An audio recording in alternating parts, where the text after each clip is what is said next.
Hello, folks. This is Andrew Kulha with Packers Roundtable.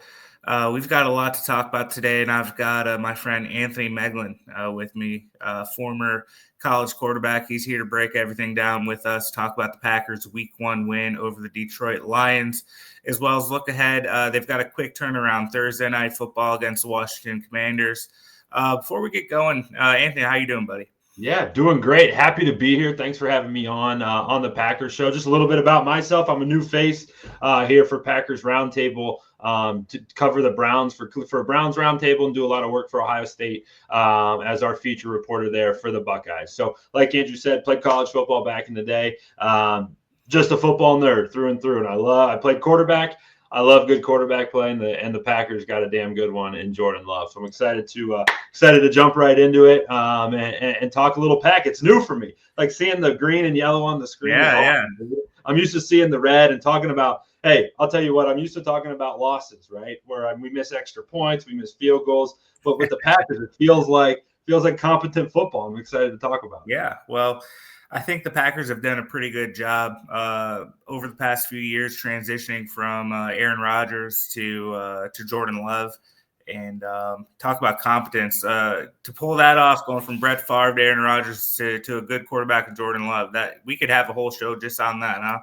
It's incredible, man. And like I said, I'm a Clevelander. I'm in Cleveland. I grew up a Browns fan. I don't even know what 3 straight quarterbacks look like. We use 3 quarterbacks in a season, sometimes in a game, right? Yeah. And I never seen a Hall of Fame quarterback. I don't even know what that is. Packers got 3 in a row. It's pretty special, man. And Jordan Love, it's funny, like the transition from Favre to Rodgers. It feels like is very similar to the transition from Rodgers to Love, because he waited in the wings, kind of took his licks a little bit, and then took over. While Rodgers very clearly still has a little bit left in the tank, right? And It's been 3 or so years now that Love's been the quarterback there. So just really cool to see, just from like beyond the X's and O's and everything, just really cool to see Love having the success that he's having and showing that, hey, the Packers are for real this year, man. And that's that NFC North, right? I feel like the Lions take a step back, and then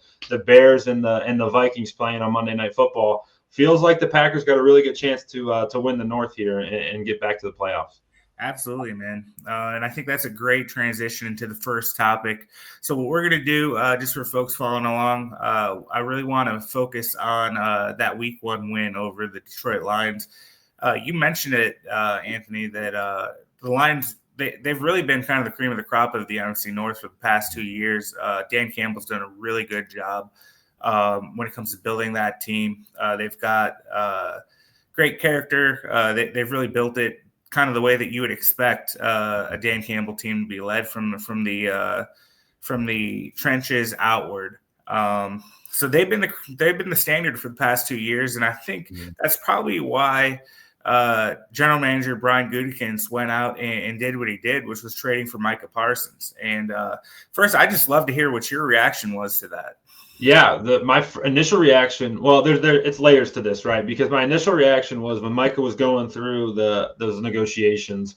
Definitely thought he was playing the cards of like, hey, I'm going to sit out, I'm going to request a trade, and like I want to get paid more money. And I would have put my mortgage payment on him being a Dallas Cowboy. And then I get the alert, he gets traded to the Packers, and I'm like, that's a good fit, right? That's a really good fit for a contending team that everybody can use pass rushers, right? And when you get a guy the length or the likes of a Micah Parsons, where he's a game-changing type of a guy. Like he's one where a quarterback breaks the huddle, Jared Goff breaks the huddle. There's guys that you have to identify every time you break a huddle. He's one of them, right? And when you look across the field, you're going to find number one every single time, whether he's on the right side, the left side, the interior, wherever the heck he's at, you're finding him because you need to know where he's at. You set protections to him. You run pass plays away from him. You run plays away from guys like that.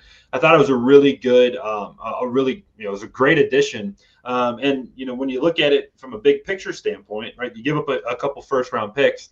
And you're like, hey, in the next 2 drafts, are you going to draft somebody in the 20s, let's say the 20s, that, can have the impact that Micah Parsons does? And the answer is no. The answer is no there. So you feel like you give away, yes, premium picks, but you get a generational talent back. And Also, from a Packers perspective, it's good to hear that they were in the market for a while. They were trying to strike a deal with the Cincinnati Bengals to get Trey Hendrickson. So they were just in that market, and they struck gold. They found Jerry Jones, a petty Jerry Jones, trying to get rid of his star player, and they capitalized.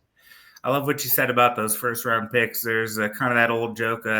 Those first-round picks could be anything. They could even be Micah Parsons. They could even be Micah Parsons. So I think, Brian Gutekunst, the general manager of the Packers, at the end of last season, he had said that basically that there was an urgency to win a Super Bowl. The Packers haven't won one since Aaron Rodgers was in his third season as the starting quarterback. That was way back in 2010-11. So there are high standards in Green Bay. It's called Title Town for a reason. Playoff wins are great, but when you're the Packers, Super Bowl is that's the standard. So I absolutely can see why they went out and kind of mortgaged their future a little bit to bring in a guy like Parsons. Yeah. He immediately against the Lions, I think, had an impact. He was on a snap count, certainly. But he had several pressures right away. For a quarterback in Jared Goff, who I think is pretty darn good, he had Goff with happy feet and throwing a lot quicker than I think he probably wanted to. He ended up with that big sack where it was kind of like when you're watching those nature documentaries. I was gonna say it. Yeah, it's just incredible how he came out of that pile and he chased Goff down and got his first sack with the Packers. I'd love to hear, just from your watch of the game, what did you think about Parsons' first snaps as a Packer? And then I'd also like to pick your brain as a former quarterback. What's that like to have a guy you just know is coming after you? Yeah, it's terrifying. And I cut you off there on the National Geographic thing because I saw the same tweet you did, and it was like a lion hunting down a gazelle, a wounded gazelle, and just chasing him down. He gets him right at the end.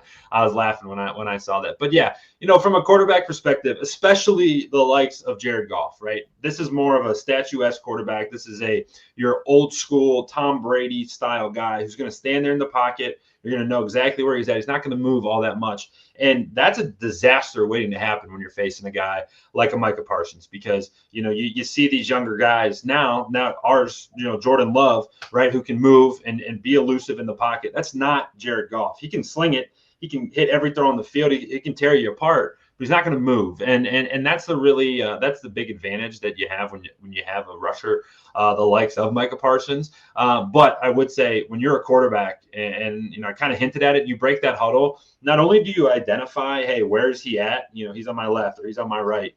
You feel it too, right? He's there. And now when you're snapped, if he's on my back, if he's on my blind side, hey, that internal clock's ticking a little bit faster, right? If he's on my front side, I have him in my periphery now. Instead of maybe focusing downfield, I have a little bit of attention dealt to wherever number one's at. And it does make an impact, right? Statistics at the defensive end position don't tell the whole story, right?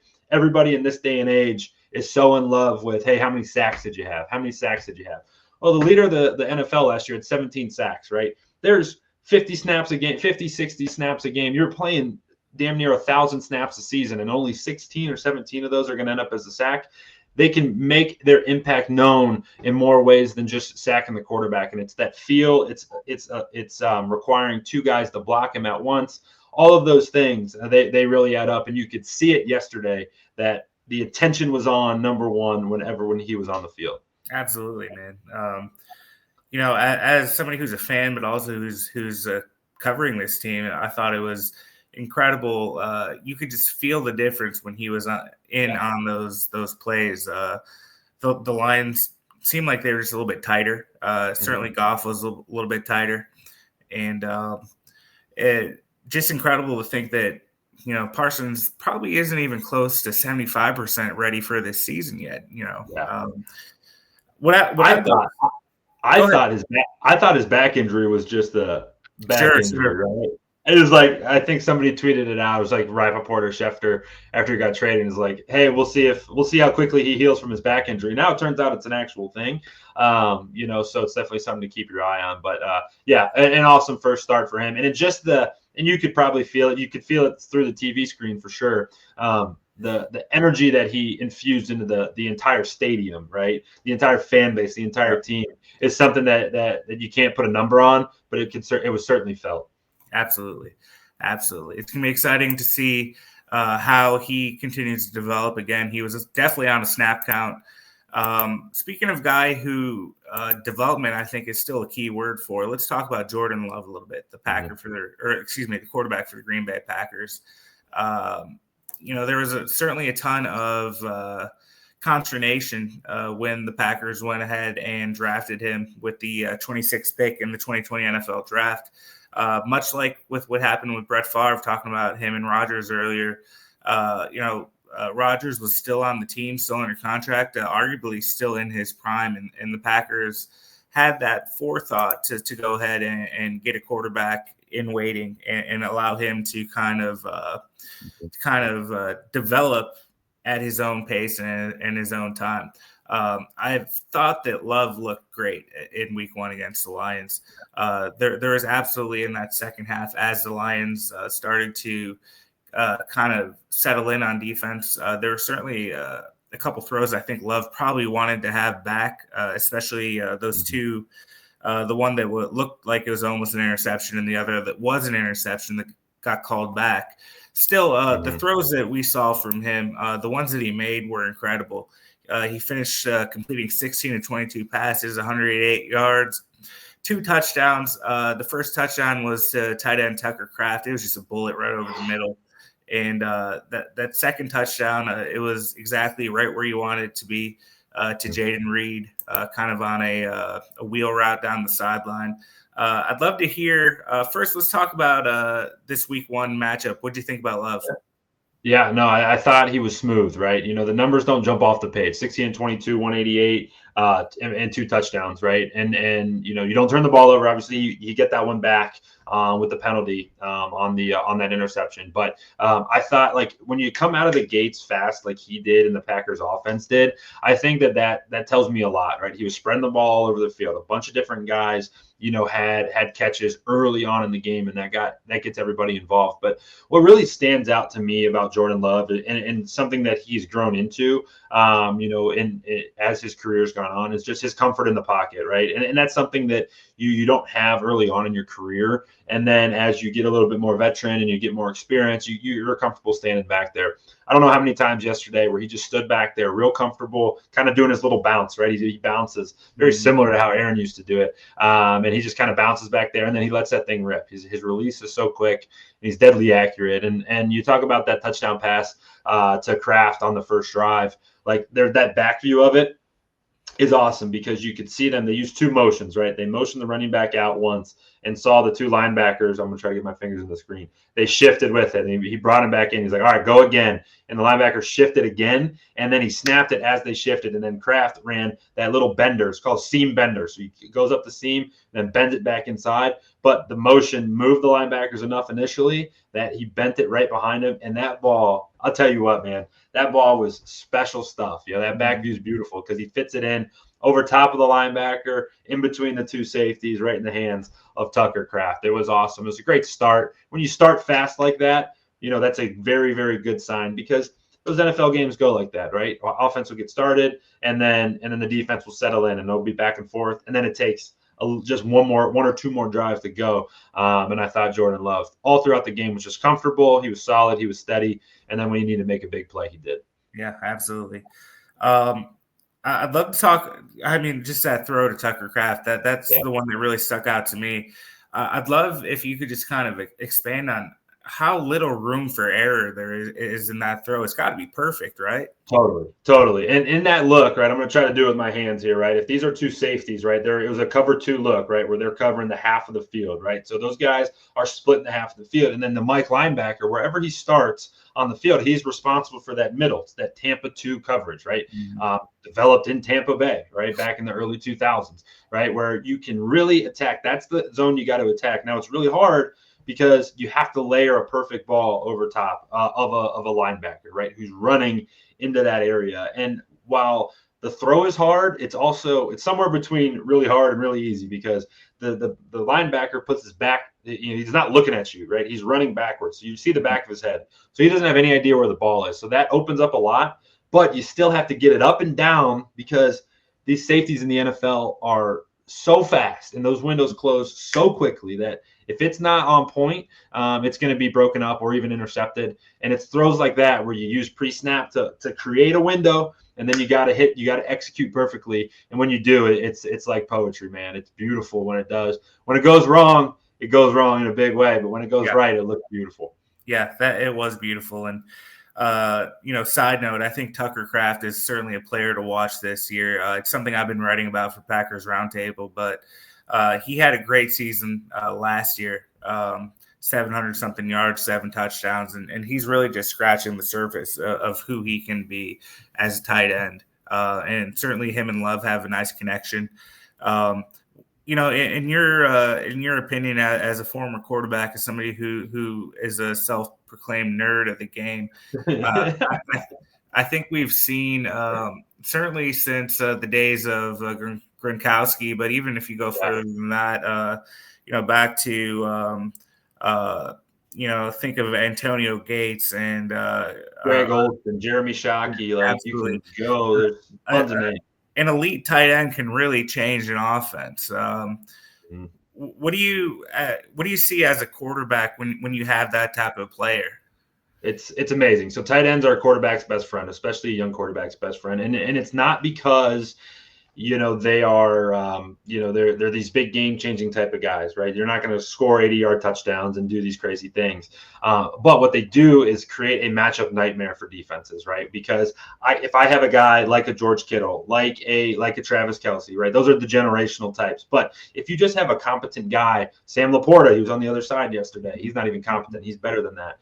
But they're a matchup nightmare because they can split out as wide receivers, where you could get into 5 wide looks and it can be very advantageous in the pass setting, but you can also attach them to the line of scrimmage. And if they're dominant blockers or even just good blockers, it makes it impossible to match personnel. So that's when you start getting into the weeds of it, that if an offense breaks the huddle or puts in 4 wide receivers, the defense is going to match with a dime package where they have more DBs, right? But if you have a tight end, you can't take linebackers off the field, because the moment you take a linebacker off the field is the moment, guess what? We're running Josh Jacobs down your throat until the end of the series. Yep. So it really it's guys like that who can create matchup nightmares for the defense. And then you get a quarterback who can be accurate and be what he needs to be. It makes it really, really, really challenging to defend an offense like that with a great tight end. Absolutely. Going to be exciting to see how those two develop their chemistry over the course of the year. Kraft finished with just 2 catches, but the one was that big touchdown. He had 16 yards total. I anticipate he's going to put up even bigger numbers throughout the course of this season. Great transition talking about tight ends who can be receivers. The Packers have a very interesting wide receiver room. There's been jokes made that there are a whole group of wide receiver 3s. But there's absolutely players in that group that have the talent to step up.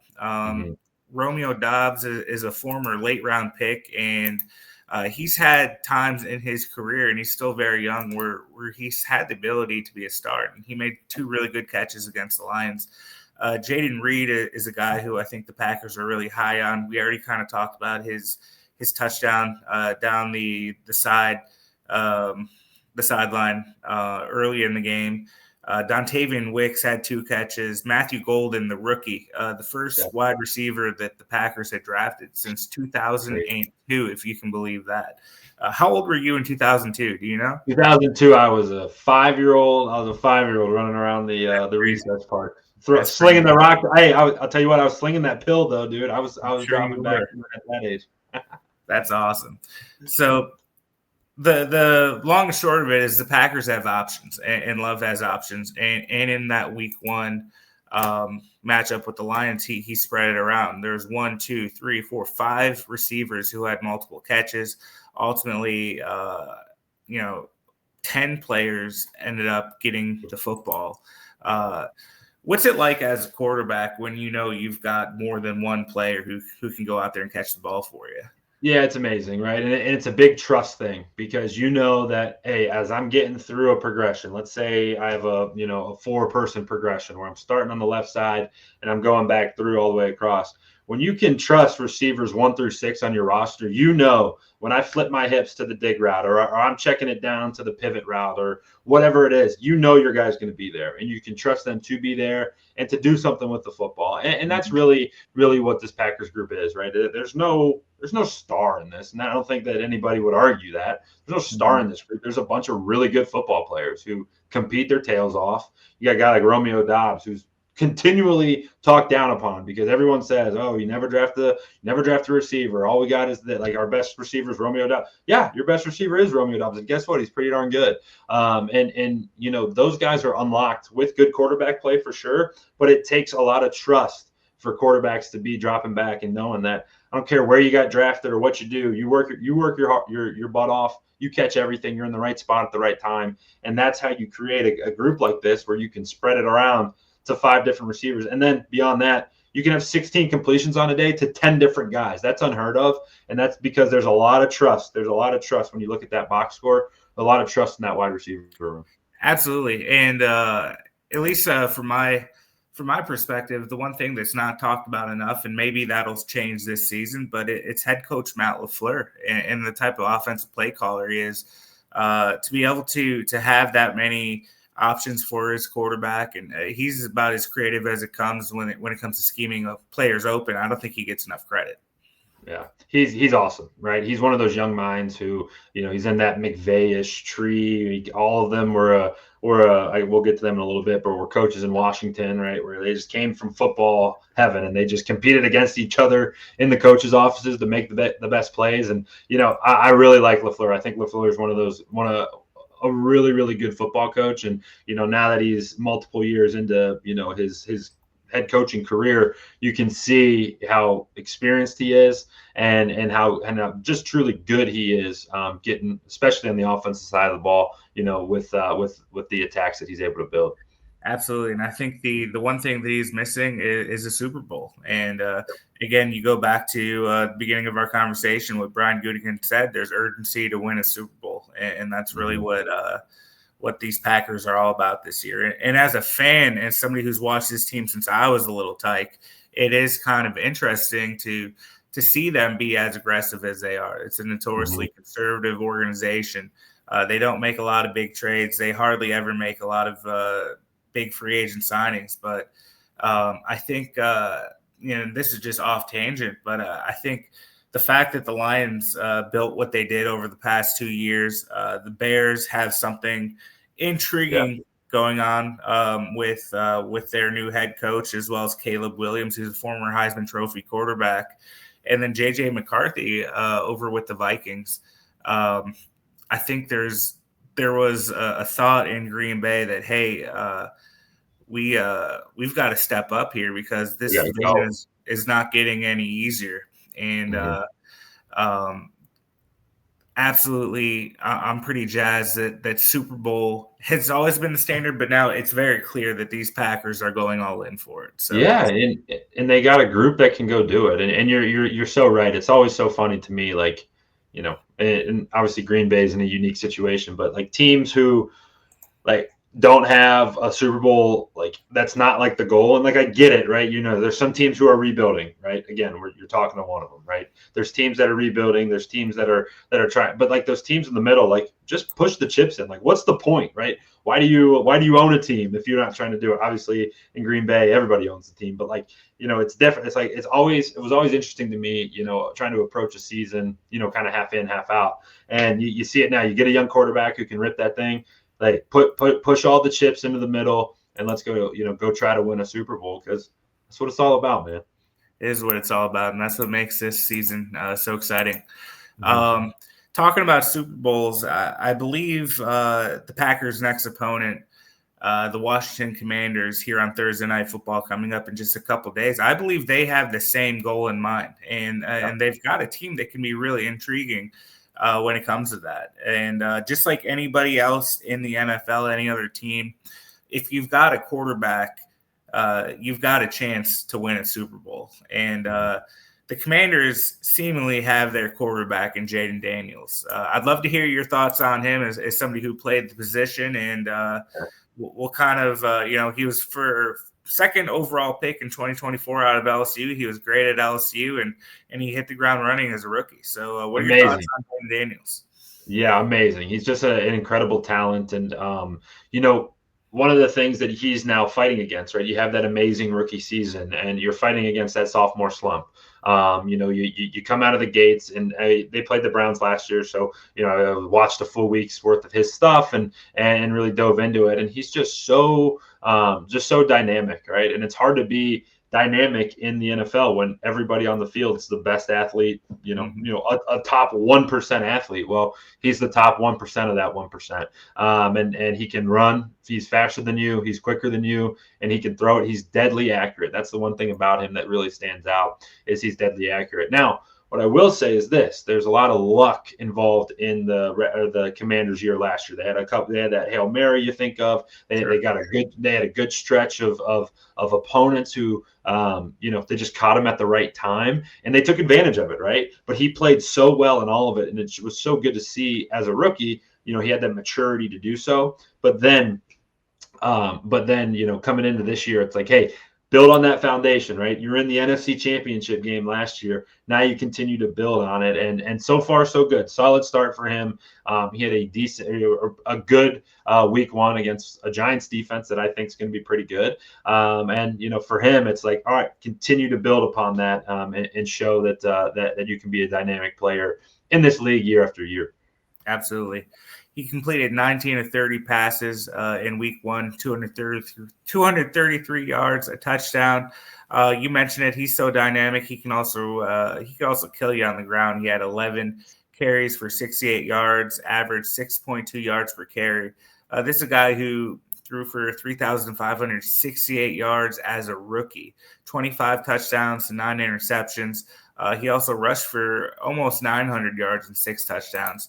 If you're Jeff Hafley of the Green Bay Packers, how do you even prepare for a quarterback like this? Yeah, it's a tough prep. And really, you look around the league yesterday, not a lot of teams, or in week one, I should say, not a lot of teams were able to establish the run. Well, that wasn't the case for the Commanders. They rushed for 220 yards. And when you can establish the run, both with your running backs and with your quarterback, makes it really challenging. So, for the Packers, what I think is really important in this game is, Washington and their defense is definitely improved, right? I'm not using it's hard to use the Giants as the barometer there. So their defense is improved. So you're gonna have to show up on the offensive side of the ball. But what I do think is you're not going to stop a guy like Jaden Daniels. You're going to have to try to contain him, right?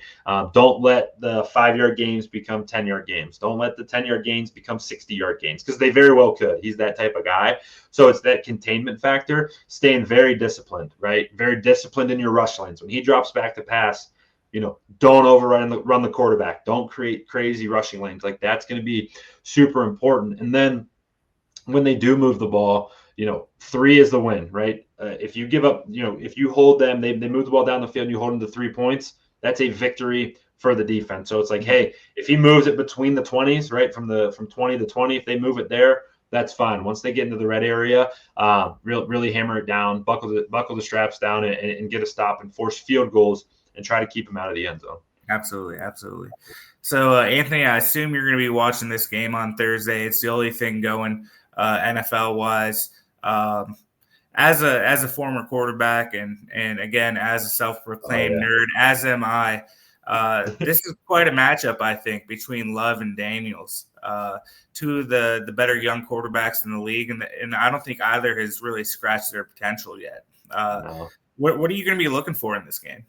Dude, I'm going to have my feet kicked up, ready to go on Thursday night when kickoff goes, because this is quarterback heaven, man. This is going to be offensive football at its finest. And I'm really curious to see – I'm curious for a couple things. I'm curious to see what the Washington defense actually is, right? It's hard, like I said, to evaluate them against the Giants, right, when Russell Wilson's the quarterback. And, they're kind of in that transition. They're in flux a little bit. So I'm curious to see what Jordan Looks like in prime time, under the lights. and how he's dealing with it. And then on the opposite side of the ball, like excited to watch Jaden Daniels. Like, what is he in year 2? Is he getting better? How has he improved his game? That's already great. What has he done to take it to that very next level? So the matchup is perfect, and I'm really excited to see what these two young studs are going to bring to the table. It's going to be an exciting night of football, and the only shame is it's Thursday night, so both teams will have short rest. But you know what? There's so much talent on both sides of the field that it's going to be an exciting game. Anthony, man, I appreciate you coming on and talk Packers with us. I'm excited for this new experience for you to get to know a competent organization. And, hey, be relaxed. Hey, I am too. I'll tell you what. It was it's going to be fun to watch some winning football and be able to talk about winning football because I've talked about my fair share of losses. Well, the Packers take on the Commanders Thursday night football. That's coming up here. And then guess where the Packers are coming after that? Yep. Cleveland. It's going to be that's going to be a fun one to talk about. But just like anything else, we're going to have to take it one game at a time here. Would love to have you back to talk about the Thursday night game, and really appreciate you being part of this, man. Yeah, absolutely excited to be. I'll be back on, right? Whenever you want me on, I'm back on because it'll be a lot of fun to talk Packers, and excited, dude, for our new platform. It's really cool to be a part of Roundtable. Gives me opportunities to do stuff like this, and definitely when it's Browns Packers next week, you're going to be on the Browns channel. That's a fact for sure. So I'm excited about this new opportunity for us on all these platforms. And hope everybody at home enjoyed our show and looking forward to giving you some more. Absolutely. It's a good time to be a football fan and a sports fan. Thank you everybody out there for listening, for watching, and we'll talk to you soon.